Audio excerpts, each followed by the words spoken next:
আসসালামু আলাইকুম। Salma cooking related চ্যানেলে সবাইকে স্বাগত জানাচ্ছি। আজকে আমি একটা নতুন আরেকটা রেসিপি নিয়ে চলে এসেছি, কারণ এই টাইমে নতুন মসুরি উঠেছে বাড়িতে। আর ছেলে বলছে, মা মসুরি দিয়ে একটা কিছু তৈরি করে দেন। তো আমি বললাম যে ঠিক আছে, মসুরি দিয়ে আমি একটা তোমাকে খিচুড়ি টাইপের বানিয়ে দিচ্ছি। তো গোটা মসুরি দিয়ে আমি সেটা বানাবো। তো এই খিচুড়িটা আমি কিভাবে বানাবো প্রথম থেকে লাস্ট পর্যন্ত দেখতে থাকুন। তো চলেন। এই দেখুন, জমিতে হয়েছিল আমাদের নতুন মসুরি। এই মসুরিটা আমি ভিজাতে দেবো, খিচুড়ি তৈরি করব। আর নতুন মসুরির খিচুড়ি খুব সেন্ট করে, খুব ভালোও লাগে খেতে, তাই আমি মসুরিগুলো ভিজাতে দেবো। এটা হচ্ছে মাসকলাইয়ের ডাল, এটাও আমাদের জমিতে হয়েছিল। আমি 1 কাপের একটু কম কম দিয়ে দিলাম, একসঙ্গে ভিজাতে দেবো পানি দিয়ে। এখানে আমি একটা প্রেশার কুকার বসিয়ে দিলাম। আমি আজকে প্রেশার কুকারে তৈরি করে দেখাবো আপনাদেরকে। আর এই দেখেন, ডালটা আমি ভিজে রেখেছিলাম, কি সুন্দর ভিজে গেছে। নতুন মসুরির ডাল, নতুন মসুরির ডালের খিচুড়ি খুব সেন্ট করে। আর আমারই ঘরের এই মাসকলাইয়ের ডালটা ছিল, এটা আমি 1 কাপ মতন দিয়েছিলাম। মসুরির ডালটাই বেশিরভাগ আছে, সেটাই আমি দেবো আজকে। আমি উপর থেকে তেল দিয়ে দিলাম, একটু বেশি করে তেলটা আমি দিয়ে দিলাম।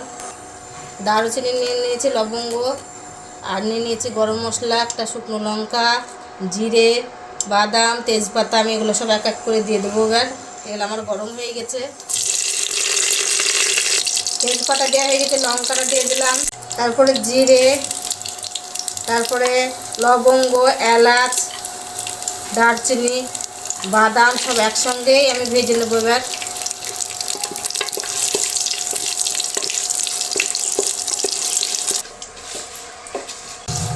বাদামের স্মেলটা তো বিরাট সুন্দর লাগছে। ধারণা রান্না হইলে পরে আরও সুন্দর লাগবে, যখন ওই নতুন মসুরির গন্ধটা পাবা তখন আরও সুন্দর লাগবে। এই দেখুন, মোটা মোটা করে পেঁয়াজ কেটে নিয়েছি। আর একটা পেঁয়াজের আমি 4 ভাগের 1 ভাগ নিয়েছি। একটা টমেটো দিয়েছি, এটাতে আমি একটু চাটনি বা সালাড টাইপের করে নেবো বলে। আর নিয়ে নিয়েছি কোয়া ছাড়ানো রসুন আর কাঁচা ঝাল। ঝালটা আপনারা আপনাদের মতন করে দেবেন, যেমন ঝাল খাবেন ঠিক তেমনি দেবেন। এবার আমি এগুলো এক এক করে দিয়ে ভেজে নেব।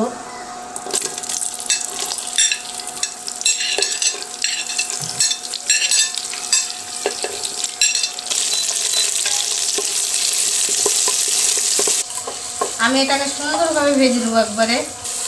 এটা এত রকমের মশলা দেওয়া যায় না, খেতে হেভি লাগে এই খিচুড়িটা।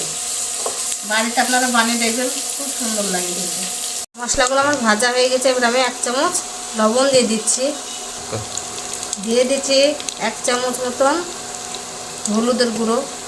আমি চামচের 1/2 চামচ মতন লঙ্কা গুঁড়ো দিচ্ছি, কারণ আগে থেকে আমি কাঁচা লঙ্কা দিয়ে রেখেছি, ওই জন্য আমি 1/2 চামচ দিলাম। আর দিয়ে দিলাম আদা। এবার আমি নেড়ে চেড়ে দেবো সুন্দর করে আরেকবার।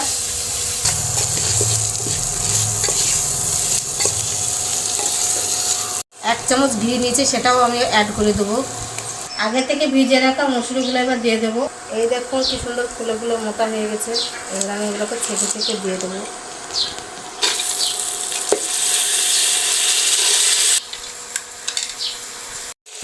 মসুরগুলো সব দেওয়া হয়ে গেছে, এবার আমি নেড়ে চেড়ে ভেজে নেবো। আমি 1 ফুটো চাল নিয়ে নিয়েছি হাতে, সেই চালটা আমি ধুয়ে এবার আমি চালগুলো দিয়ে দেবো।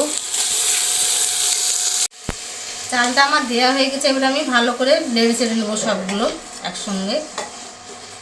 আমি জিরে গুঁড়ো, ধনে গুঁড়োটা ওপর থেকে দিয়ে দিলাম। আগের থেকে গরম পানি করে রেখেছিলাম, সেটাই এবার আমি দিয়ে দেবো। কারণ এটার 1 গ্লাস আমি চাল দিয়েছি, তার মানে 2 গ্লাস পানি অ্যাড করতে হবে। আর মসুরি দিয়েছি, মসুরির জন্য আর 1 গ্লাস, মানে 3, এটা 3 মাপ করে 3ই পানি দেবো আমি, তাহলে পানির পরিমাণটা ঠিক থাকবে।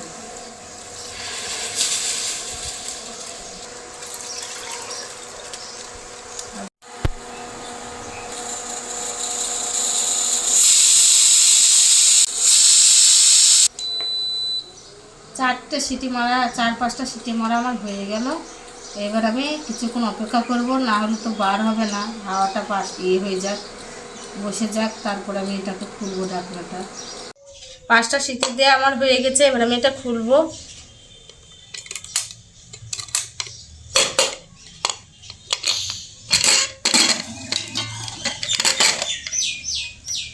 দেখ বাবু।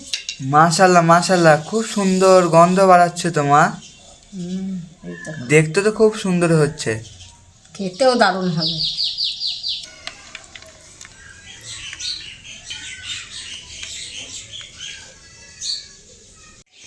এবার আমি 1 চামচ ঘি ওপর থেকে এভাবে দিয়ে দেবো। মা দেখতে তো খুব সুন্দর লাগছে মা। এই দেখেন কতটা সুন্দর ঝরঝরে হয়েছে দেখেন। হ্যাঁ,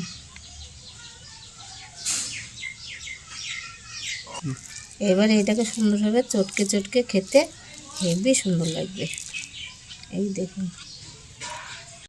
এই দেখেন কত সুন্দর সিদ্ধ হয়ে গেছে ডালগুলো, দেখেন ভাত ডাল সব সুন্দরভাবে হয়ে গেছে। ঠিক এইভাবে মাখিয়ে খেতে এবার হেভি টেস্ট লাগবে। তো এই দেখুন, আজকে আমি নতুন মসুরির ডালের খিচুড়ি বানালাম। খেতে তো দারুণ সুন্দর হবে, আপনারাও এইভাবে বাড়িতে বানাবেন খুব সহজভাবে। এটা কোনো ঝামেলাই হয় না। বাবু বললো খিচুড়ি খাবে, তাই আমি বানিয়ে দিলাম। তো এই ভিডিওটা কাদের কাদের ভালো লাগলো তারা লাইক কমেন্ট শেয়ার করে পাশে থাকবেন, আর সাবস্ক্রাইব করে বেল আইকনটি ক্লিক করে রাখবেন। আল্লাহ হাফেজ।